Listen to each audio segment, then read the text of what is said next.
que hoje, dia 15 de maio, é o Dia Internacional da Família? Pois é, né? A todas as famílias que nos acompanham aqui no Mulher Demais, o nosso carinho, o nosso respeito, o nosso abraço também, né? Você que faz parte também da nossa família. E a gente traz hoje as principais dúvidas que envolvem esse universo no quadro Seu Direito.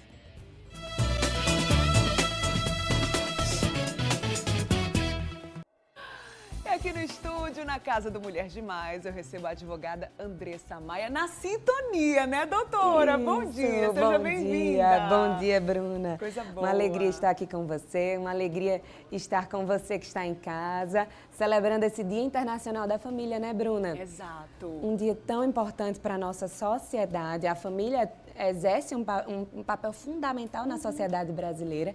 E você que está em casa, com certeza, constitui uma família. A família, a gente pensa muitas vezes só no pai, na mãe e nos filhos, mas existem diversos tipos de família e hoje a gente celebra ser família. Exatamente. E é um universo tão extenso, tão amplo, que envolve também muitas dúvidas, né, doutora? Sobretudo nessa temática do direito, né? Então a gente vai trazer aqui as principais dúvidas quando o assunto é direito de família. Então você, o que quer saber sobre esse assunto, né?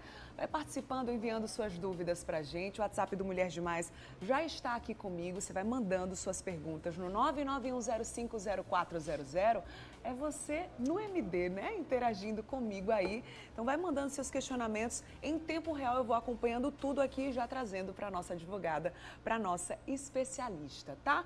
Para facilitar a vida de quem está em casa, a gente já separou algumas telinhas, né? Para deixar esse assunto ainda mais didático para você entender. Vamos soltar aí a primeira tela? Solta aí pra gente, tá? Dúvidas frequentes, comuns. Qual a diferença entre união estável e casamento? Tudo a ver com direito de família, né, doutora? Sim, Bruna, tudo a ver. Porque a família se origina das relações afetivas, das relações amorosas.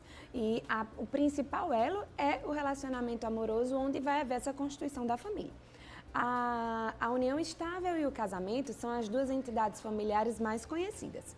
E qual é a diferença dessas duas, Bruna? Né? As duas têm o fim de constituir família, mas o casamento ele tem uma formalidade maior. É necessário que nós façamos os trâmites previstos em lei, então você vai precisar procurar um cartório, você vai precisar de testemunha, você vai precisar estabelecer com o seu cônjuge ou com a sua cônjuge até então, nessa preparação, qual vai ser o regime de bens que vocês vão ter. E é importante, e a gente recomenda, né, no direito, que haja essa conversa. Sim. O que muitas vezes não acontece numa união estável. A união estável já tem crescido muito o número de uniões estáveis, que são relações que começaram informalmente, mas que com o tempo vão adquirindo um objetivo de constituir família. Certo. Pública, uma relação pública, não pode ser uma relação escondida, uma relação contínua e uma relação duradoura. E dentro da união estável também, Bruna, é possível que você faça algumas formalidades para dar segurança a quem está envolvido nessa relação informal, mas que também garante proteção a essa família. Então, eu recomendo a você que está vivendo em união estável, que busque formalizar essa união estável para garantir segurança à sua família, aos seus filhos, à sua companheira ou seu companheiro. Essa formalização, doutor, hoje em dia é tranquila de ser feita? Como é que é esse passo a passo, já que a união estável, né, é a realidade de muitos casais, né? A realidade de muitos casais. E apesar de ser informal, chegam algumas situações onde a união estável é um pouco frágil, né? Por exemplo, o seu companheiro falece, você vai precisar comprovar a existência dessa união estável. Então, como é que você pode formalizar? Por um contrato particular, também tendo algumas provas de que vocês convivem juntos, né? Não é obrigado a morar na mesma casa, mas ter essa comunhão de vida. Então, publicizar que todos tenham conhecimento dessa relação, tenham conhecimento a respeito da duração dela, que ela é contínua, não pode haver interrupções. Você pode também procurar um cartório para fazer uma escritura pública de declaração de união estável. Esse daí é o meio mais seguro, Bruna, para trazer segurança para essa família. Muito bem. Vamos soltar aí mais uma tela, mais uma dúvida comum nesse universo do direito de família.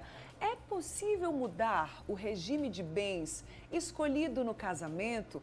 Até na primeira pergunta, né, doutora, você falou que no casamento existe essa formalização e a escolha desse regime de bens, né, feito aí durante esse processo. Existe essa possibilidade de mudar aí no decorrer da relação? Sim, existe. E você em casa deve estar pensando, meu Deus, nem me lembro de ter passado por essa fase quando eu casei. Muita gente não se lembra, porque na maioria dos casamentos realizados no Brasil, se impera o regime de bens padrão, que é o regime de comunhão parcial de bens. O que foi adquirido no nosso casamento ou na união estável vai ser partilhado. E o que foi antes do casamento vai ser um bem particular. Então, se você casou dentro desse regime de bens ou em outro regime de bens e agora diz, não, Andressa, não funcionou para a nossa família, a gente pode recorrer à alteração do regime de bens. É necessário que os dois parceiros estejam de acordo. Certo. Vai ser necessário uma autorização judicial e também que não haja prejuízo para terceiros. Porque quando a gente fala de regime de bens, a gente está falando de patrimônio. Sim. E muitas pessoas, às vezes, há uma cautela da lei de proteger também os terceiros quando há uma alteração no regime de bens. Então, a gente vai precisar demonstrar que ninguém vai estar sendo prejudicado com essa mudança de regime de bens, Bruna, mas sim é possível. Muito bem, né? Deixa eu trazer aqui, a gente está trazendo essas telinhas, né? O nosso roteiro pré-estabelecido aqui para facilitar a você que está acompanhando aqui o nosso Seu Direito, mas vão chegando perguntas aqui no WhatsApp e a gente vai dando prioridade para quem está interagindo conosco através do 991050400. E sai um pouquinho desse contexto de casamento, tá, doutora? Nossa telespectadora disse que mora no imóvel do irmão dela e esse imóvel está no nome dele. Porém, esse irmão diz que o imóvel é dela, mas não tem nada no nome dela. Ela quer até fazer alguns ajustes na casa, quer saber como proceder nessa situação. Direito de família aí nessa situação, né, doutora? Então, só para eu entender, ela mora na casa do irmão, mas o irmão disse que é dela. Isso, né? Mas não tem nada no nome dela. Não tem nada no nome dela. Esse irmão me parece demonstrar, ter a intenção de doar esse bem para a irmã. E aí ele pode sim procurar os meios, né? Como é um bem imóvel, será necessário que ele procure fazer uma escritura pública de doação. E essa irmã vai ter então o direito realmente de ter esse bem em nome dela.